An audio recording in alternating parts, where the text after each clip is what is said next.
आज हम आपको निर्देशांक ज्यामिति चैप्टर में यानी कोऑर्डिनेट ज्योमेट्री चैप्टर में दूरी सूत्र पढ़ाने वाले हैं। मीन्स डिस्टेंस फार्मूला का यूज पढ़ाने वाले हैं। आखिर दो बिंदुओं के बीच की दूरी कैसे निकाली जाती है, हम आपको इसी बारे में सिखाने वाले हैं। आप देख रहे हैं अहद क्लासेज। चलिए वीडियो को शुरू करते हैं। आप देख रहे हैं हमने यहाँ लिखा निर्देशांक ज्यामिति, ये मेरे यूनिट का नाम है और टॉपिक है आज का दूरी सूत्र यानी डिस्टेंस फार्मूला। आप देख रहे हैं ये एक्स एक्सिस है और ये वाई एक्सिस है। जो हॉरिजॉन्टल लाइन होता है यानी क्षैतिज रेखा, हम उसको एक्स एक्सिस बोलते हैं, और ये जो ऊर्ध्वाधर रेखा है यानी वर्टिकल लाइन है, इसको वाई एक्सिस बोलते हैं। आप जानते हैं कि किसी भी बिंदु का एक मान होता है और एक उसका नाम होता है। हम यहाँ पे दो बिंदु ले लिए हैं, इसमें एक का नाम हमने ए रखना है और एक का बी रखना है। ये कोई तय नहीं है कि ए और बी ही रहेगा, आपकी मर्जी है। सी और D, M N, P Q कुछ भी ले सकते हैं। हम ए का कोऑर्डिनेट कुछ भी मान सकते हैं, जैसे कि 3,4 हमने मान लिया, और बी का कोऑर्डिनेट या बी का मान कह लीजिए आसान भाषा में 7,8 रख लिया। इसके अलावा भी आप कोई मान रख सकते हैं। आइए ए और बी के बीच का मान हम निकालेंगे, यानी ए और बी के बीच की दूरी निकालेंगे। तो सबसे पहले हमें इस तरह से लिख लेना है, यानी ए का निर्देशांक है 3,4 और बी का निर्देशांक है 7,8। कॉमा से पहले जो मान होता है उसको भुज बोलते हैं, और कॉमा के बाद का जो मान है उसको कोटि बोलते हैं। आप इंग्लिश में भुज को एब्सिसा बोल सकते हैं और कोटि को ऑर्डिनेट बोल सकते हैं। आप देख रहे हैं यहाँ दो बिंदु है, यानी दो बिंदु के निर्देशांक दिए हुए हैं। तो इस क्वेश्चन में दो भुज है और दो कोटि है। तो पहले भुज को x का मान भी बोलते हैं, तो यहाँ पर दो दो भुज है। पहले भुज को हम x1 लिखेंगे, तो मेरा x1 कितना हो गया 3, और ये हुआ पहला भुज। ये जो दूसरा भुज है यानी कॉमा से पहले का मान, इसको x2 मान लेंगे, ये मेरा हो गया 7। आप देख रहे हैं ये जो कॉमा के बाद का मान है ये 2 है। तो पहले वाले को यानी पहले बिंदु में जो कॉमा के बाद है, हम इसको y1 यानी पहली कोटि जो कि 4 है, और इसको y2 जो कि 8 है, इस तरह से हम लिख लेंगे। अब हम फार्मूला लिखेंगे जिसको डिस्टेंस फार्मूला बोलते हैं।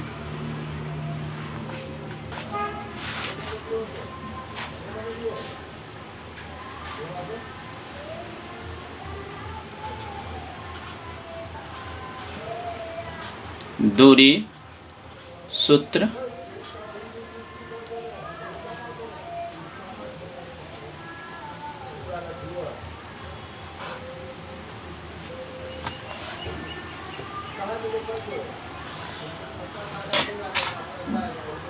दूरी सूत्र होता है x1 माइनस x2 का whole square plus y1 minus y2 का होल स्क्वायर। तो हमें a और b के बीच की दूरी निकालनी है। तो फार्मूला तो मेरा वही रहेगा,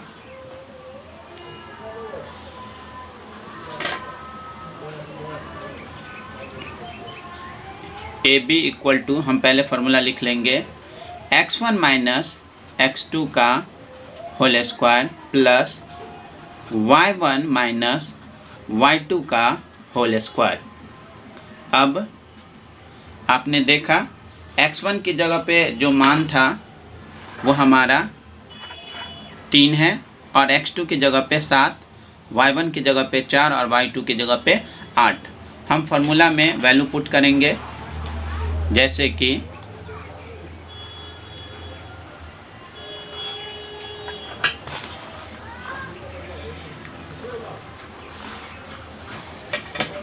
x1 की जगह पे हम वैल्यू रखने वाले हैं 3 माइनस x2 की जगह पे हमारा वैल्यू 7 था प्लस y1 की जगह पे 4 माइनस y2 की जगह पे 8 का होल स्क्वायर। अब हम कैलकुलेशन करेंगे।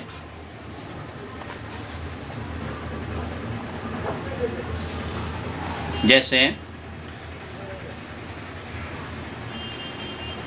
-7 और +3 घट के -4 का होल स्क्वायर प्लस -8 और +4 घट के -4 का होल स्क्वायर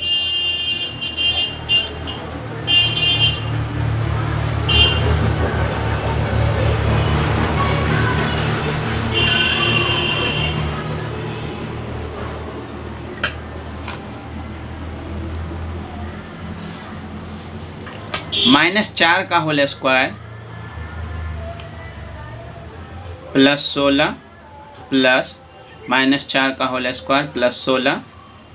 आप देख रहे हैं 16 और 16 को जोड़ने पर 32 आएगा। जब हम 32 का वर्गमूल निकालेंगे गुणनखंड विधि से तो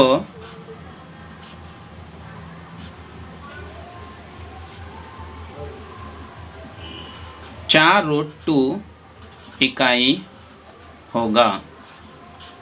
ये मेरा आंसर कंप्लीट है। आप देख रहे हैं ए और बी के बीच की दूरी 4√2। हम एक और एग्जांपल लेंगे, जैसे कि नंबर 2 एग्जांपल।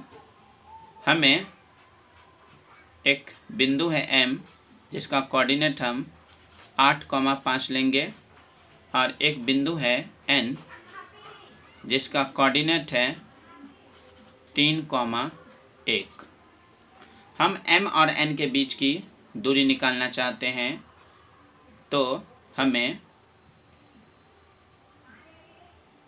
M और N के बीच की दूरी निकालने के लिए डिस्टेंस फार्मूला की ज़रूरत होगी। आप देख रहे हैं फार्मूला होता है x1 माइनस x2 का whole square plus y1 minus y2 का होल स्क्वायर। हम सबसे पहले x1 जो कि कॉमा से पहले जो वैल्यू है, जो मान है वो x1 है, हम यहाँ 8 लिखेंगे। और ये कॉमा से पहले जो 3 है ये x2 का मान है, हम यहाँ पर x2 = 3 लिखेंगे। फिर ये जो कॉमा के बाद 5 है ये y1 का मान हुआ और ये जो कॉमा के बाद 1 है ये y2 बराबर 1 हो गया।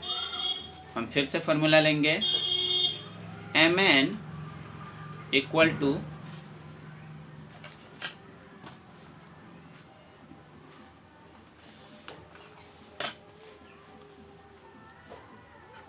x1 की जगह पे हमें 8 रखना है, फिर माइनस x2 की जगह पे 3 रखना है का होल स्क्वायर प्लस y1 की जगह पे 5 माइनस y2 की जगह पे 1 का होल स्क्वायर।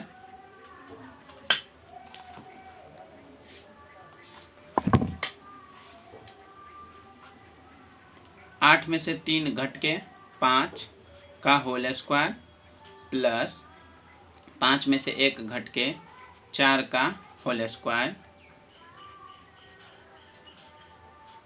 5 का स्क्वायर 25 प्लस 4 का स्क्वायर 16, जोड़ने पर 41 का वर्गमूल नहीं निकलेगा। इसको हम इकाई लिखेंगे। यहाँ पर हमने कोई सेंटीमीटर मीटर नहीं लिया है, यानी 8 सेंटीमीटर या 5 सेंटीमीटर इस तरह से नहीं लिखने की वजह से यहाँ पर इकाई आया। तो देखा आपने, बिल्कुल ही आसान ट्रिक है। हमें उम्मीद है कि आप इस ट्रिक को यानी डिस्टेंस फार्मूला को सीख चुके हैं। मीन्स किसी भी दो बिंदुओं के बीच की दूरी निकालना आप सीख चुके हैं। मिलते हैं अगले वीडियो में।